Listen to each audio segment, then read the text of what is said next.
منظر رونگٹے کھڑے کر دینے والا تھا۔ چودھری فرزند علی کی لاش کو 2 حصوں میں تقسیم کر کے نشانہ عبرت بنا دیا گیا تھا۔ ایک ہفتے بعد اس کی شادی خانہ آبادی ہونے والی تھی۔ وہ اپنے گھر کے 3 خانے پہلے ہی آباد کر چکا تھا، اب چوتھے خانے کو آباد کرنے جا رہا تھا۔ یہ اس کی چوتھی شادی تھی، مگر چوتھا خانہ آباد ہونے سے پشتری برباد ہو چکا تھا۔ کسی نے اسے چاروں شانے چت کر دیا تھا۔ میں نے پولیس کی نوکری کے دوران بڑے بڑے ہیبت ناک مناظر دیکھے تھے، لرزہ طاری کر دینے والے بہت سے واقعات کا میں خود عینی شاہد تھا، مگر چودھری فرزند علی کی لاش کے منظر نے مجھے جھنجھوڑ کے رکھ دیا تھا۔ رات دن خطرناک مجرموں سے آنکھ مچولی کھیلتے ہوئے میں خاصا سخت دل ہو گیا تھا۔ یہ کوئی 2-4 برس کا قصہ نہیں تھا، بلکہ سالہ سال سے یہ میرا معمول رہا تھا۔ لیکن آج میری آنکھیں جو کچھ دیکھ رہی تھیں، اس سے مجھے اپنے وجود میں ایک عجیب سی سنسناہٹ محسوس ہو رہی تھی۔ مین روڈ سے چودھری فرزند علی کی حویلی کی طرف جانے والی سڑک حال ہی میں بنی تھی۔ دراصل یہ پختہ اینٹوں کا راستہ تھا۔ مین روڈ سے حویلی تک کا فاصلہ کم و بیش 1 فلانگ ہوگا۔ لاش کے دونوں متوازی حصوں کو مین روڈ پر عین اس مقام پر لمبائی کے رخ پر بچھایا گیا تھا جہاں سے حویلی کی طرف جانے والے راستے کا آغاز ہوتا تھا۔ دونوں متوازی حصے ایک دوسرے کے ساتھ اس طرح جوڑے گئے تھے کہ وہ ایک شطر کی صورت اختیار کر گئے تھے، یعنی کہ لاش کا پاؤں پختہ راستے کو چھو رہا تھا۔ اس حصے کی کھوپڑی مین روڈ کے وسط تک چلی گئی تھی۔ یہاں سے لاش کا دوسرا حصہ شروع ہوتا تھا۔ دایاں پاؤں کھوپڑی کے بائیں حصے کے ساتھ ملا ہوا تھا اور کھوپڑی کا دایاں حصہ سڑک کی دوسری جانب تک چلا گیا تھا۔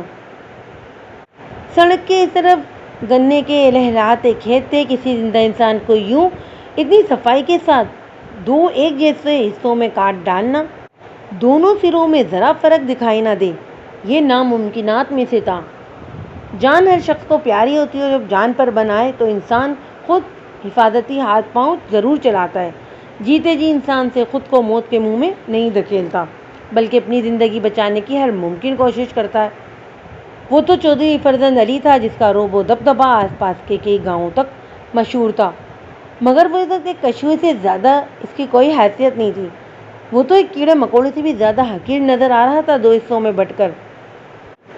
کوئی بڑا ہی جیدار شخص تھا جس نے جابر اور ظالم چودھری پر ہاتھ ڈالا تھا۔ یہ بڑا دل گردے والا کام تھا۔ لاش کو پہلی نظر دیکھتے ہی مجھے اندازہ ہو گیا تھا کہ چودھری کے ساتھ جو بھی کارروائی کی گئی تھی وہ اسے موت کے گھاٹ اتارنے کے بعد کی گئی تھی۔ یہ 2 حصوں میں بٹی لاش نہایت ہی پراسرار کہانی سنا رہی تھی۔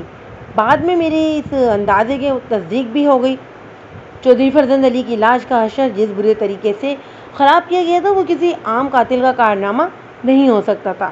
لاش کی بے رحمتی سے اندازہ ہوتا تھا کہ قاتل انتہائی شفاق اور شقی القلب تھا۔ ایک بات ہمتی تھی کہ قاتل جو کوئی بھی تھا اپنے دل میں چودھری کے لیے نفرت کا ایک طوفان رکھتا تھا۔ میں اپنے گھر میں اس وقت گہری نیند سو رہا تھا جب مجھے اس واقعے کی اطلاع ملی۔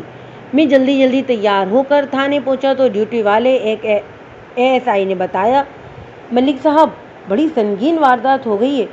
جو کانسٹیبل مجھے اطلاع دینے گیا تھا اس کی زبانی مجھے کافی کچھ معلوم ہو چکا تھا۔ میں نے سب انسپکٹر خادم حسین اور دونوں کانسٹیبلوں کو ساتھ لیا اور موقع پر پہنچ گیا۔ اس وقت تک سفیدہ سیر نمودار ہو چکا تھا۔ لاش کے گرد لوگوں کا کافی ہجوم تھا۔ چودھری فرزند علی کے اہل خانہ پیش تھے۔ میں نے وہاں پہنچتے ہی سب کو پیچھے ہٹا دیا اور بغور لاش کا جائزہ لینے لگا۔ مقتول چودھری نے موسم کی مناسبت سے کلف لگا چکن کرتا پہن رکھا تھا۔ کرتے کے نیچے ریشمی تابند تھا۔ اس کی عمر 60 سے تجاوز کر چکی تھی یا کرنے ہی والی تھی۔ عمر کو چھپانے کے لیے سر کے بالوں اور مونچھوں میں قصاب کا استعمال کیا گیا تھا۔ چودھری کا لباس بھی اس کے جسم کے ساتھ ہی 2 حصوں میں تقسیم ہو چکا تھا۔ کرتے کے نیچے ایک سفید جنوکا جھانک رہا تھا جس کی دائیں بائیں زیریں جیب خاصی پھولی ہوئی تھی۔ میری تلاش پر اس میں سے بڑی نوٹوں کی صورت میں ایک بھاری رقم برآمد ہوئی۔ یہ بات تاج و خیز تھی کہ قاتل نے کوئی بھی قیمتی چیز اڑانے کی کوشش نہیں کی تھی۔ اس سے ایک بات تو یہ بھی ثابت ہوتی تھی کہ وہ کوئی پیشہ ور مجرم نہیں تھا، بلکہ اس کا یہ کارنامہ سراسر ایک انتقامی کارروائی تھی۔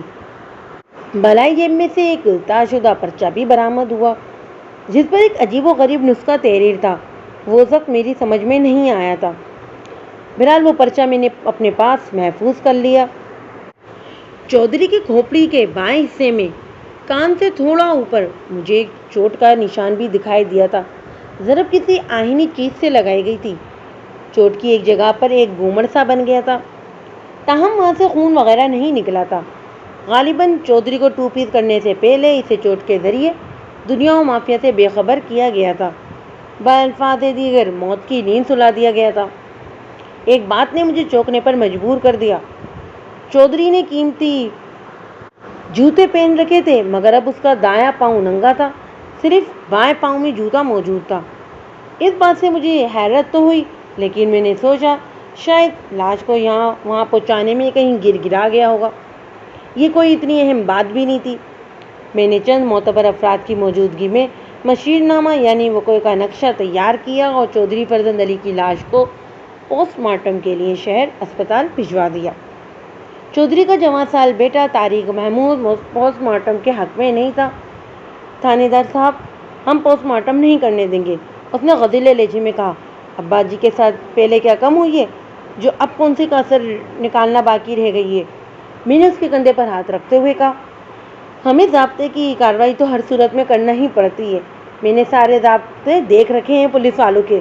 اس کے لہجے میں بدتمیزی کا عنصر نمایاں تھا۔ مجھے قانون کو پڑھانے کی کوشش نہ کریں تھانے دار صاحب۔ کوئی اور وقت ہوتا تو میں چودھری زادے کو اس انداز گفتگو پر اس کا مزاج درست کر دیتا، مگر میں نے تحمل کا مظاہرہ کرتے ہوئے کہا، مجھے تم سے دلی ہمدردی ہے بیٹا، میں تمہارے باپ کے قاتل کو جلد از جلد ڈھونڈ نکالوں گا۔ کوئی ضرورت نہیں ہے مجھے جھوٹی تسلیوں کی، وہ بپر کر بولا۔ میرے بازوؤں میں بہت طاقت ہے، اب وہ حرام زادہ میرے ہاتھوں سے نہیں بچ سکے گا۔ ایک خوش لباس ادھیڑ عمر شخص نے آگے بڑھ کر طارق کے بازو کو تھام لیا۔ زیادہ جذباتی نہ بن پتر، تھانے دار نوں اپنا کام کرنے دے۔ چاچا، میں ابا جی دی لاش نہیں جانے دوں گا۔ مجھے پتا ہے اسپتال والے مردے کو کس طرح چیڑ پھاڑ کر رکھ دیتے ہیں۔ اب اور کیا چیڑ پھاڑ کریں گے وہ؟ ادھیڑ عمر شخص نے چودھری کی لاش کو دیکھتے ہوئے کہا، پولیس اپنا کام کرے، ہم اپنا کام کریں گے۔ کچھ اور لوگوں نے بھی طارق کو سمجھانا شروع کر دیا۔ بہرحال لاش کو اسپتال روانہ کرنے کے بعد میں نے موقع پر موجود کچھ لوگوں کے بیانات نوٹ کرنا شروع کیے۔ مجھے اس شخص کی تلاش تھی جس نے سب سے پہلے لاش کو دیکھا تھا۔ میرے پوچھنے پر اسی خوش پوش ادھیڑ عمر شخص نے بتایا جسے طارق چچا کہہ کر مخاطب کر رہا تھا۔ بعد میں مجھے معلوم ہوا کہ اس شخص کا نام خدا بخش تھا اور وہ مقتول کا دور پار کا ایک رشتہ دار تھا۔ آپ کیوں تکلیف کرتے ہیں تھانے دار صاحب؟ فیقے کو گھر بلا لیتے ہیں۔ پھر اس نے ایک نومل لڑکے کو اشارے سے اپنے پاس بلا کر کہا، اوے کاکا، جا کے اپنے ابے کو کہہ کہ فوراً حویلی میں آ جائے۔ اس کے بعد مجھے مخاطب کرتے ہوئے اس نے کہا، ملک صاحب آپ بھی حویلی چلیں، باقی کی کارروائی وہیں چل کر کریں گے۔ اس کی تجویز معقول تھی۔ میں نے کانسٹیبلوں کو وقوع پر چھوڑا اور خود خادم حسین کے ساتھ حویلی کا رخ کیا۔ حویلی میں ایک احرام مچا ہوا تھا۔ ہمیں بیٹھک میں بٹھایا گیا۔ اندرونی کمروں سے رونے کی آوازیں آ رہی تھیں۔ تھوڑی دیر میں رفیق عرف فیقہ بھی وہاں پہنچ گیا۔ وہ لگ بھگ 27-28 سال کا ایک صحت مند شخص تھا۔ وہ گاؤں کا موچی تھا۔ اس نے بتایا کہ وہ فجر کی اذان کے ساتھ اٹھنے کا عادی تھا اور منہ اندھیرے ہی وہ اپنے مویشیوں کے چارے کے لیے گھر سے نکل جاتا تھا۔ آج جب وہ سڑک پر پہنچا تو اسے وہاں کوئی چیز پڑی دکھائی دی۔ رات خاصی تیز آندھی بھی آئی تھی۔ اس نے سوچا شاید کوئی درخت وغیرہ گر گیا ہے، مگر قریب پہنچ کر تو اس کے اوسان ہی ختم ہو گئے۔ وہ وحشت زدہ انداز میں دوڑتے ہوئے واپس پلٹا اور لاش چیختا ہوا گاؤں میں داخل ہو گیا۔ اس وقت تک اسے معلوم نہیں تھا کہ وہ لاش چودھری فرزند علی کی تھی۔ وہ خاموش ہوا تو میں نے پوچھا، تم عموماً کتنے بجے گھر سے نکلتے ہو؟ اذانوں کے فوراً بعد جناب۔ اس کی آواز میں خوف کی جھلک تھی۔ خادم حسین نے سخت لہجے میں کہا، اوے بندے دے پتر، اذان کے بعد تو لوگ سیدھے مسجد کی طرف جاتے ہیں۔ میں بھی کبھی کبھی نماز پڑھ لیتا ہوں جی۔ میں نے پوچھا، تم جب سڑک پر پہنچے تو کیا دیکھا تھا تم نے وہاں؟ کچھ نہ پوچھے جناب، مجھے تو یہ بتاتے ہوئے بھی خوف محسوس ہو رہا ہے، اس نے ایک جھرجھری لیتے ہوئے کہا۔ چودھری صاحب بڑی بری حالت میں پڑے ہوئے تھے، میں نے تو انہیں دیکھتے ہی الٹے قدموں واپس بھاگ آیا تھا۔ تو تم نے لاش کو دیکھتے ہی پہچان لیا تھا کہ وہ چودھری صاحب ہیں؟ میں نے اسے گھورا، اس وقت تو اچھا خاصا اندھیرا تھا۔ اس نے سہمی ہوئی نظروں سے مجھے دیکھا اور پھر ڈرے ہوئے لہجے میں کہا، یہ تو مجھے بعد میں پتہ چلا تھا جی کہ وہ لاش چودھری صاحب کی تھی۔ اس وقت تو مجھے اپنا ہی کوئی ہوش نہیں تھا۔ مجھے تو یہ بھی نہیں پتہ چلا کہ میں کس طرح واپس پہنچا تھا۔ تم نے لاش کے نزدیک کوئی غیر معمولی حرکت نوٹ کی تھی؟ میرا مطلب ہے تم نے لاش کے آس پاس کسی کو دیکھا تھا؟ مجھے کچھ یاد نہیں جناب، وہ رونی صورت بنا کر بولا۔ میں کچھ نہیں جانتا۔ فیکے موچی کی باتوں سے میں نے اندازہ لگا لیا تھا کہ وہ دوغوئی سے کام نہیں لے رہا تھا، گویا اس کے ساتھ وقت ضائع کرنے کا کوئی فائدہ نہیں تھا۔ میں نے دو ایک سوالات کے بعد اسے جانے دیا۔ تعزیت کرنے کے لیے آنے والے لوگوں سے حویلی بھرتی جا رہی تھی۔ ان میں اونچے اونچے شملوں والے کچھ افراد بھی شامل تھے جو یقیناً چودھری فرزند علی کے عزیز و اقرب تھے۔ میں مقتول چودھری کی بیویوں سے بھی ملاقات کا ارادہ رکھتا تھا، مگر فی الحال ایسا ہوتا نظر نہیں آ رہا تھا۔ تاہم مجھے فوری طور پر جو معلومات حاصل ہوئیں ان کا خلاصہ یہ تھا۔ چودھری فرزند علی کل صبح لائل پور جانے کے لیے گھر سے نکلا تھا۔ اس نے گھر میں یہی بتایا تھا کہ وہ لائل پور کے ایک زمیندار رائے بشیر احمد کے گھر اس سے ملنے جا رہا تھا۔ اسے شام کو واپس آ جانا تھا، مگر نہیں آیا۔ پھر دوسری صبح سڑک پر اس کی کٹی ہوئی لاش ملی۔ میں جانتا تھا کہ چودھری ٹائپ کے لوگ جب گھر سے نکلتے ہیں تو ان کے ساتھ ساتھ حاشیہ برادر بھی چلتے ہیں، جن سے چودھری کے رعب اور شان و شوکت میں اضافہ ہوتا ہے۔ اپنے خیال کی تصدیق کے لیے میں نے طارق محمود سے دریافت کیا، کیا چودھری صاحب کل گھر سے اکیلے ہی نکلے تھے؟ وہ اب خاصی حد تک نارمل ہو چکا تھا۔ اس نے جواب دیا، نہیں جناب، وہ اکیلے نہیں گئے تھے، شوکا گجر بھی ان کے ساتھ تھا۔ شوکے گجر کو میں اچھی طرح جانتا تھا۔ اس کا نام سیدھا نام شوکت علی تھا اور اس کا شمار چودھری فرزند علی کے خاص آدمیوں میں ہوتا تھا۔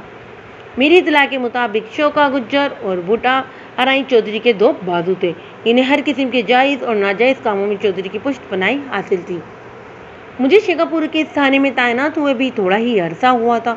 پہلی ہی ملاقات میں چودھری فرزند علی کے بارے میں میری رائے خراب ہو گئی تھی۔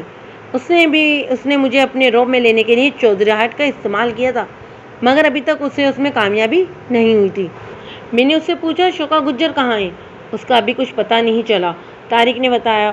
وہ گھر بھی نہیں پہنچا۔ مجھے چودھری صاحب کی ساری بیویوں کے بھی بیان لینے۔ میں نے اٹھ کر کھڑے ہوتے ہوئے کہا، میں شام میں پھر آؤں گا، اس دوران میں اگر شوکا گجر آ جائے تو اسے تھانے بھیج دینا۔ چودھری فرزند علی کے ظلم و ستم کی داستانیں اور عیاشیوں کے قصے مجھ سے چھپے ہوئے نہیں تھے۔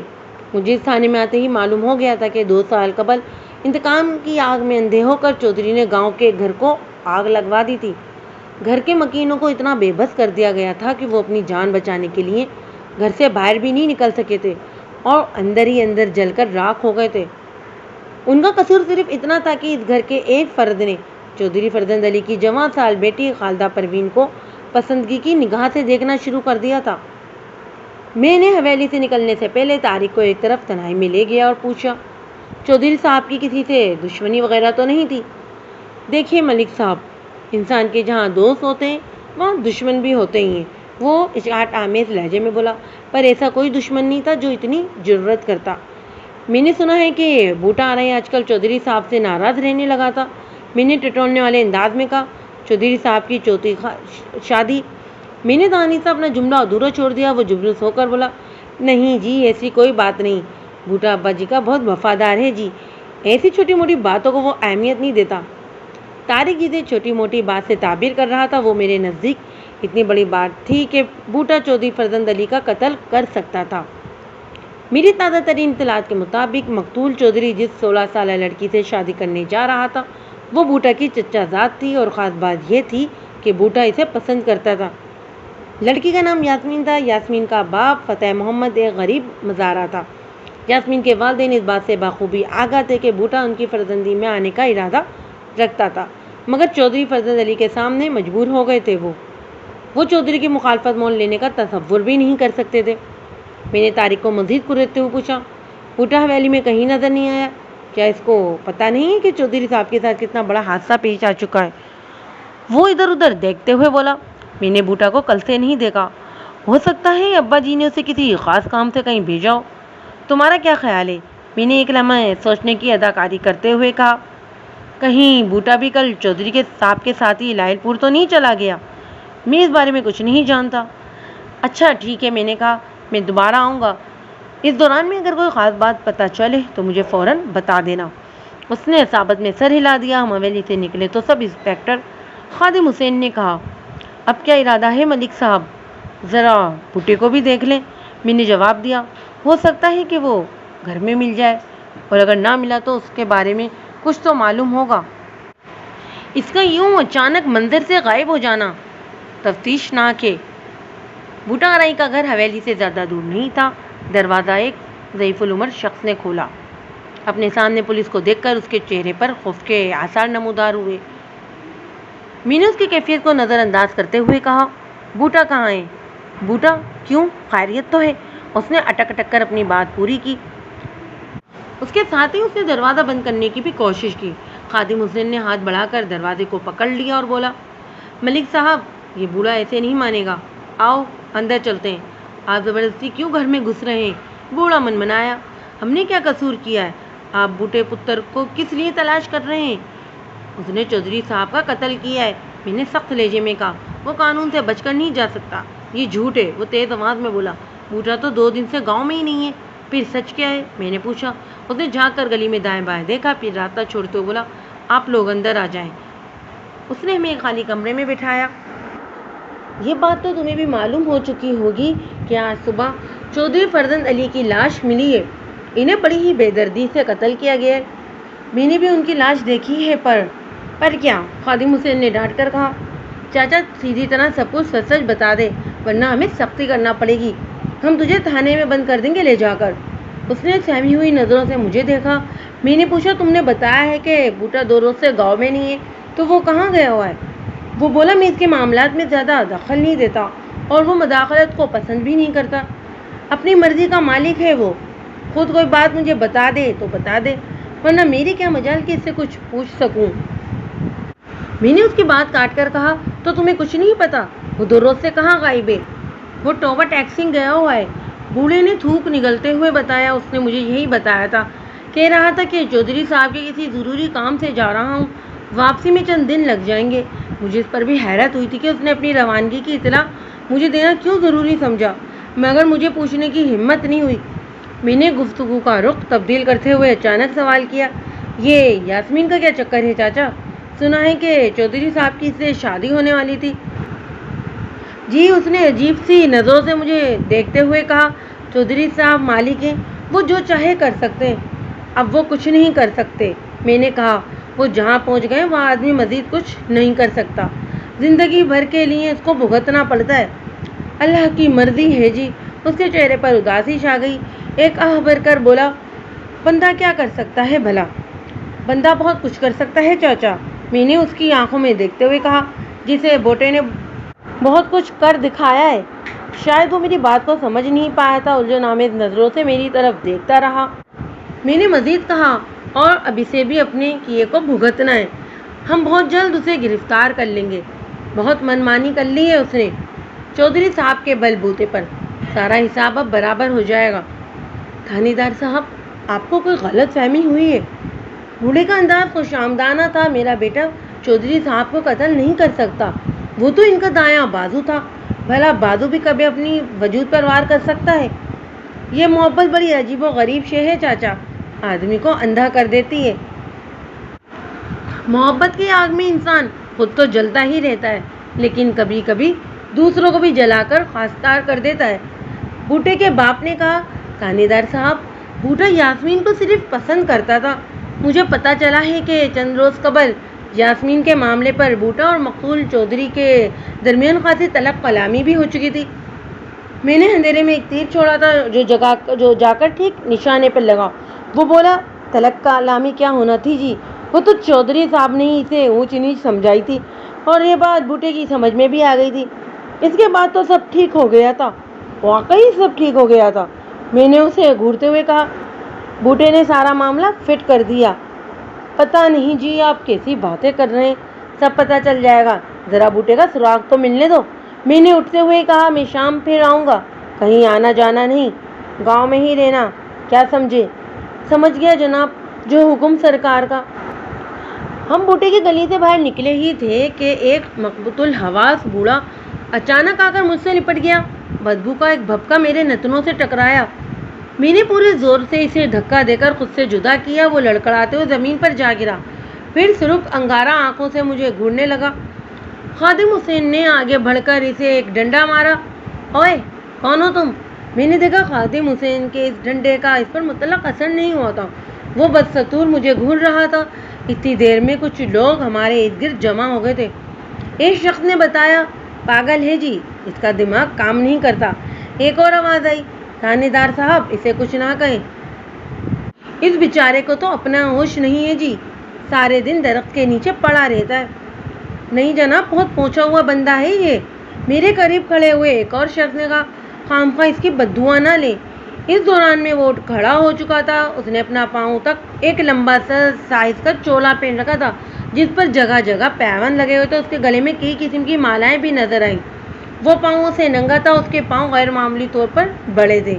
پھر دیکھتے ہی دیکھتے اس نے کھیتوں کی جانب دوڑ لگا دی اور دوڑتے اس نے دونوں ہاتھ آسمان کی طرف اٹھا رکھے تھے اور بآواز بلند چلا رہا تھا، پہلے ایک پھر دو، دو سے چار، اللہ کی پڑے گی مار، ملنگ بابا کی باتیں تو اللہ ہی جانے۔ ایک شخص نے آسمان کی طرف نگاہ اٹھا کر کہا، پھر اپنی بات میں اضافہ کیا، اللہ کی شان ہے، پتہ نہیں کس کس رنگ میں اپنا جلوہ دکھاتا ہے۔ لوگ آہستہ آہستہ چٹنے لگے۔ میں نے خادم حسین سے پوچھا، اس بابا کے بارے میں تمہارا کیا خیال ہے؟ مجھے تو کوئی پاگل لگتا ہے جی، اس نے جواب دیا۔ جاہل لوگ اور خواہاں کی مختلف کہانیاں گھڑ لیتے، گاؤں دیہاتوں میں تو ایسے بابے بہت مل جاتے ہیں۔ میں نے جواباً کوئی تبصرہ نہیں کیا۔ ہم ایک ٹانگے میں بیٹھ کر اس جگہ پہنچ گئے جہاں سے چودھری فرزند علی کی لاش ملی تھی۔ وہاں پر معتین کانسٹیبلوں کو میں نے نئی ڈیوٹی سونپ دی۔ ایک کو شوق کے گجر کے گھر کی نگرانی پر مامور کر دیا اور دوسرے کو ہدایت کی کہ وہ بوٹے آرائی کے گھر پر نظر رکھے اور جیسے ہی وہ کوئی خاص بات نوٹ کرے فوراً مجھے آ کر اطلاع دے۔ اس کے بعد میں خادم حسین کے ساتھ واپس تھانے آ گیا۔ آج صبح ہنگامی حالت میں گھر سے نکلا تھا، اس لیے ناشتہ بھی نہیں کر سکا تھا۔ تھانے پہنچ کر سب سے پہلے میں نے ناشتہ کیا، پھر ASI امانت علی کو 2 سپاہیوں کے ساتھ لائل پور روانہ کر دیا۔ حویلی سے آتے وقت میں نے مقتول چودھری کے بیٹے طارق محمود سے لائل محمد کے زمیندار رائے بشیر احمد کا پتہ لے لیا تھا۔ رائے صاحب سے یہ تصدیق کرنا ضروری تھا کہ چودھری فرزند علی وہاں سے واپسی کے لیے کتنے بجے روانہ ہوا تھا۔ میں نے ASI کو خصوصی ہدایت کر دی تھی کہ وہ شام سے پہلے واپس آ جائے۔ رائے بشیر احمد لائل پور میں گھنٹہ گھر کے قریب ہی رہتا تھا۔ اس کیس کی تفصیلات میں جانے سے پہلے میں یہ بتانا ضروری سمجھتا ہوں کہ آپ کے سامنے مقتول چودھری فرزند علی کا مختصر تعارف پیش کر دوں تاکہ بعد کے واقعات میں تسلسل رہے اور آپ کو کوئی الجھن نہ ہو۔ چودھری فرزند علی نے پہلی شادی عمر بی بی سے 23 سال کی عمر میں کی تھی۔ عمر بی بی کی شادی کے وقت عمر ان کی 20 سال تھی۔ اس کا تعلق ضلع جنگ سے تھا۔ شادی کے بعد 6 سال تک عمر بی بی کی گود ہری نہ ہوئی تو فرزند علی نے اسے بانجھ قرار دے کر زلیخا بیگم سے دوسری شادی رچا لی۔ عمر بی بی نے اس موقع پر بہت واویلا مچایا مگر فرزند علی نے اس کی ایک نہ سنی۔ مجھے اپنی نسل تو چلانی ہے، فرزند علی نے دوسری شادی کے حق میں دلیل دی۔ میں اور انتظار نہیں کر سکتا، 6 سال کا کوئی کم عرصہ نہیں ہوتا۔ عمر بی بی نے روحان سے لہجے میں کہا، اگر آپ ابھی تک باپ نہیں بنے ہیں تو اس میں میرا کیا قصور؟ آپ مجھے کس جرم کی سزا دے رہے ہیں؟ تمہاری زبان کچھ زیادہ ہی نہیں چلنے لگی عمر بی بی؟ فرزند علی نے سخت لہجے میں کہا، تمہیں تو میرا احسان مند ہونا چاہیے کہ میں تمہاری حیثیت کو ختم نہیں کر رہا ہوں، ورنہ میں اگر چاہوں تو نہیں سرتاج اسی بات منہ سے نہ نکالے۔ عمر بی بی نے فرزند علی کے ہونٹوں پر ہاتھ رکھتے ہوئے کہا، اگر آپ کو میری پرواہ نہیں ہے تو کوئی بات نہیں، مگر میں آپ سے جدائی برداشت نہیں کر سکوں گی۔ میں تو آپ کے بغیر رہنے کا تصور بھی نہیں کر سکتی۔ آپ جیسے چاہے میرے ساتھ رویہ رکھیں، میری محبت میں پر کوئی فرق نہیں آئے گا۔ میں یہ سب کچھ اپنے نصیب کا لکھا سمجھ کر قبول کر لوں گی۔ اگر جب فرزند علی اور زلیخا بیگم کی شادی کی مخالفت عمر بی کے گھر والوں کے ساتھ ساتھ فرزند علی کے خاندان والوں نے بھی کی تھی، مگر فرزند علی نے ہر مخالفت کا مقابلہ بازی بڑی ڈٹائی سے کیا۔ وہ اپنے دفاع میں دوسری شادی کا جواز پیش کرتا رہا۔ وہ بڑا ٹھوس اور ناقابل تردید تھا۔ وہ ہر شخص کو یہ حق حاصل ہے کہ وہ اپنی نسل آگے بڑھائے۔ زلیخا بیگم سے اوپر تلے 3 لڑکیاں پیدا ہوئیں۔ 4 سال بعد ہی فرزند علی تیسری شادی کے لیے پر توڑ رہا تھا۔ میں تو بانجھ نہیں ہوں نا چودھری صاحب، زلیخا بیگم فرزند علی کو چودھری صاحب کہہ کر مخاطب کرتی تھی۔ ماشاءاللہ میری چاند سی 3 بیٹیاں ہیں، آپ کو کس چیز کی کمی ہے؟ لڑکیاں پرایا دھن ہوتی ہیں۔ فرزند علی نے نرم لہجے میں اسے سمجھایا، یہ سدا ہمارے ساتھ تو نہیں رہ سکتی نا، ایک نہ ایک دن یہ سب اپنے گھر کی ہو جائیں گی، آپ اتنے نا امید کیوں ہوتے ہیں؟ زلیخا بیگم نے سمجھانے والے انداز میں کہا، 3 لڑکیاں پیدا ہو جانے کا مطلب یہ تو نہیں کہ آئندہ بھی لڑکیاں ہی ہوں گی، اللہ خیر کرے اگلے سال ہمارے گھر میں لڑکا بھی تو آ سکتا ہے۔ کہتی تو تم ٹھیک ہی ہو، فرزند علی نے کچھ سوچتے ہوئے کہا، چلو میں 1 سال اور انتظار کر لیتا ہوں، اگر اب بھی ہمارے گھر میں لڑکی۔ زلیخا نے قطع کلامی کرتے ہوئے کہا، بیٹیاں اللہ کی رحمت ہوتی ہیں، لیکن مجھے تو اپنی نسل چلانے کے لیے اولاد نرینہ درکار ہے۔ فرزند علی نے بدستور نرم لہجے میں کہا، اگلے سال بیٹا چاہیے مجھے، انشاءاللہ بیٹا ہی آئے گا۔ زلیخا نے پر امید لہجے میں کہا۔ عمر بی بی کی بانسبت زلیخا نے فرزند علی کا رویہ خاصا مختلف تھا، شاید اس کی وجہ یہ رہی تھی کہ زلیخا نے اسے باپ بنا دیتا، مگر اب بھی وہ پوری طرح مطمئن نہیں تھا۔ وہ مطمئن ہوتا بھی کیسے؟ نئی سے نئی عورت تو اس کی کمزوری تھی، عورت کا حصول اس کے لیے مسئلہ تو تھا ہی نہیں، اس کی نصابی غیر سرگرمیاں 12 مہینے جاری رہتی تھیں، مگر اپنی چودراہٹ کا برہم قائم رکھنا بھی تو ضروری تھا۔ دوسروں کی نظر میں خود کو معزز ثابت کرنے کے لیے یہ بات بہت اہم تھی کہ چودھری صاحب صرف اپنی ازواج تک ہی محدود تھے۔ عمر بیوی نے دل پر پتھر رکھ لیا تھا، بڑی ہونے کے ناطے ساری حویلی کا انتظام اسی کے ہاتھ میں تھا۔ زلیخا کو دی ہوئی مدت گزر گئی مگر کچھ بھی نہ ہوا، نہ لڑکا اور نہ ہی لڑکی۔ پھر 1 سال اور گزر گیا، یہ سال بھی خالی گیا۔ زلیخا دن رات پریشان رہنے لگی، اسے ہر وقت دھڑکا لگا رہتا تھا۔ پھر ایک رات فرزند علی نے اس کے سر پر بم پھوڑ ہی دیا، میں نے تمہاری بات رکھ لی، ایک چھوڑ 2 سال تک انتظار کیا۔ فرزند علی نے غیر جذباتی لہجے میں کہا، اب تم بھی اپنا وعدہ پورا کرو، میں مرنے سے پہلے اپنی نسل کی بنیاد رکھنا چاہتا ہوں، اللہ خیر کرے آپ کو میری عمر بھی لگ جائے چودھری صاحب۔ زلیخا نے تفتیش ناک انداز میں دل تھام کر کہا، آپ کیسی باتیں کر رہے ہیں؟ فرزند علی نے کہا کہ میں 42 سال کا ہو چکا ہوں، اب اور کتنا جیوں گا؟ پھر آدمی 100 سال جوان تھوڑی رہتا ہے، بڑھاپا بڑی ظالم چیز ہوتی ہے، مرے آپ کے دشمن۔ زلیخا نے تسلی آمیز لہجے میں کہا، اور بڑھاپا تو آپ سے کوسوں دور ہے چودھری صاحب۔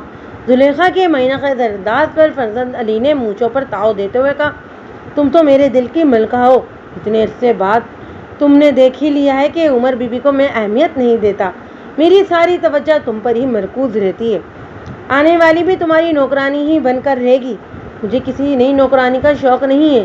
زلیخا نے میٹھی ناراضگی سے کہا، حویلیوں میں نوکرانی کی کمی ہے کیا؟ میں تو آپ کی نوکرانی بن کر رہنا چاہتی ہوں۔ فرزند علی نے اس کا دل بہلانے کی خاطر کہا، تم نوکرانی نہیں رانی ہو، میرے دل کی راج کر رہی ہو اس دل پر، آپ مجھ سے ایک وعدہ کریں چودھری صاحب۔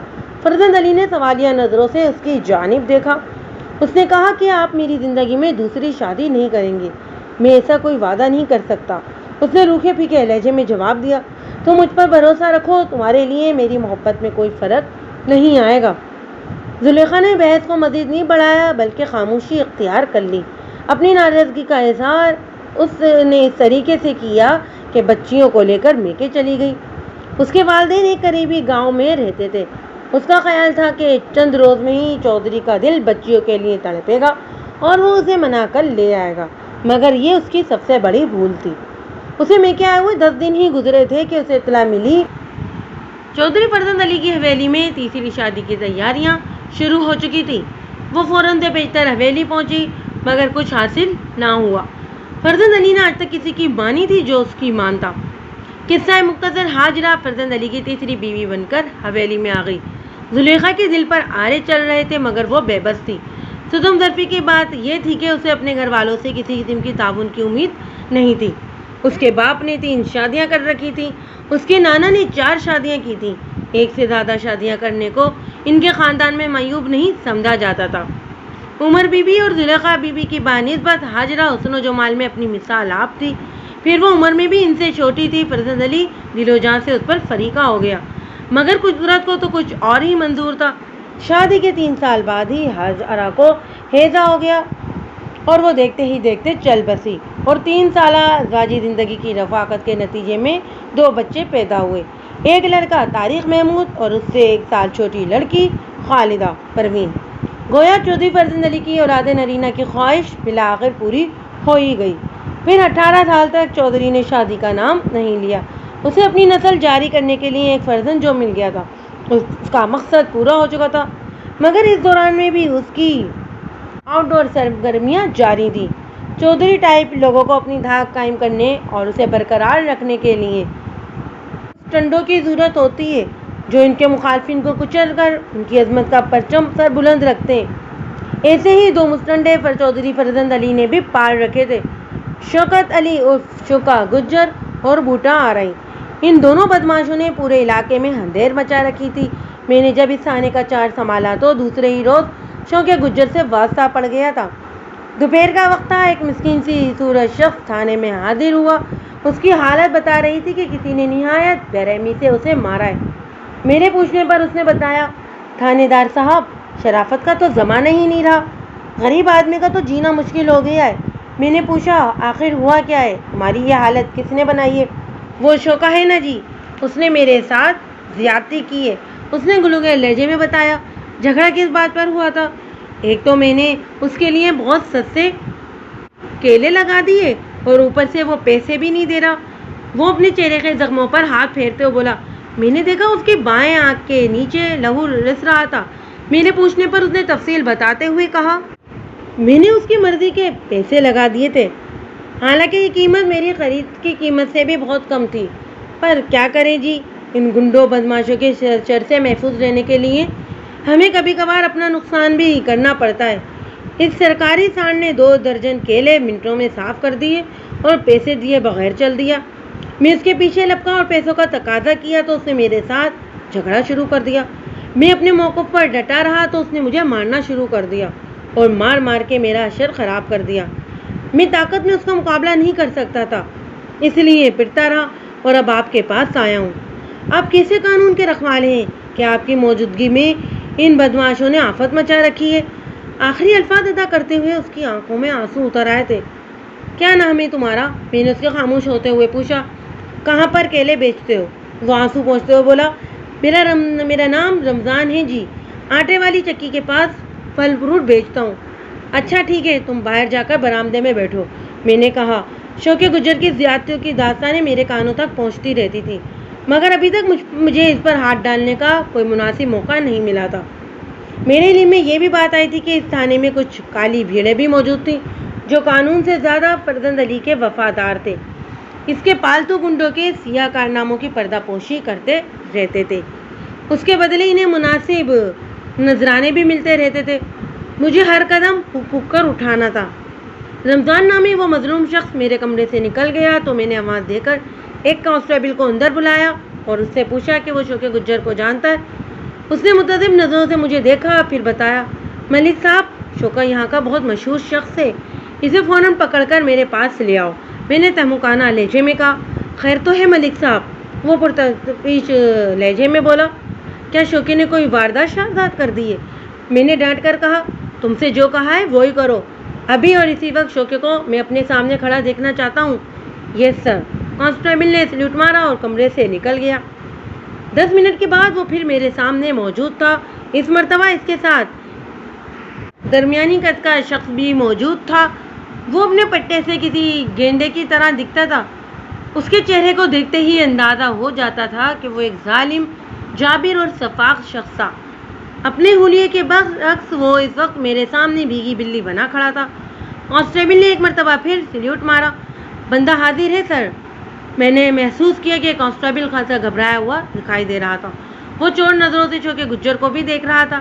میں نے کہا، برآمدے میں جو شخص بیٹھا ہوا ہے اسے اندر لے کر آؤ۔ وہ فریادی کو لے کر اندر آ گیا، پھر دوسرے ہی لمحے واپس جانے لگا۔ میں سمجھ رہا تھا کہ وہ شوکے کا سامنا کرنے سے بچ رہا ہے۔ میں نے فوراً اپنے ذہن میں موجود کالی بھیڑوں کی لسٹ میں اس کا نام درج کر لیا۔ پھر بآواز بلند کہا، کانسٹیبل سلطان کو فوراً اندر بھیجو۔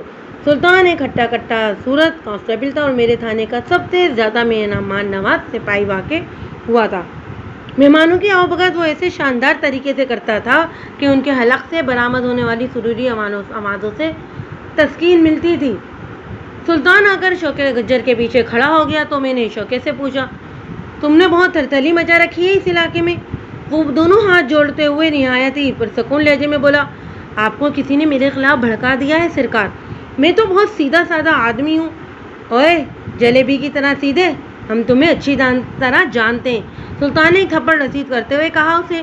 ملک صاحب جو پوچھ رہے ہیں اس کا سیدھا سیدھا جواب دو، جتنا چاہے مار لیں سرکار، اس کے اطمینان میں کوئی کمی نہیں آئی۔ ایسی مار بندے نے بہت کھائی ہے۔ میں نے گھور کر اسے دیکھا، پھر رمضان کی طرف اشارہ کرتے ہوئے روبدار لہجے میں کہا، اس غریب نے تمہارا کیا بگاڑا تھا؟ تم نے اس کے ساتھ زیادتی کیوں کی؟ ربدی قسم، میں نے کچھ نہیں کیا۔ اس نے حقارت آمیز نظروں سے رمضان کو دیکھا۔ اس نے تو مجھے گریبان سے پکڑ لیا تھا، میں نے گریبان چھڑانے کے لیے زور لگایا تو یہ نیچے گر گیا۔ سلطان نے پیچھے سے ایک اور زوردار اسے دھکا لگایا، مگر اس پر کوئی خاطر خواہ اثر نہیں ہوا۔ میں نے غصے سے ایک رولر رسید کرتے ہوئے کہا،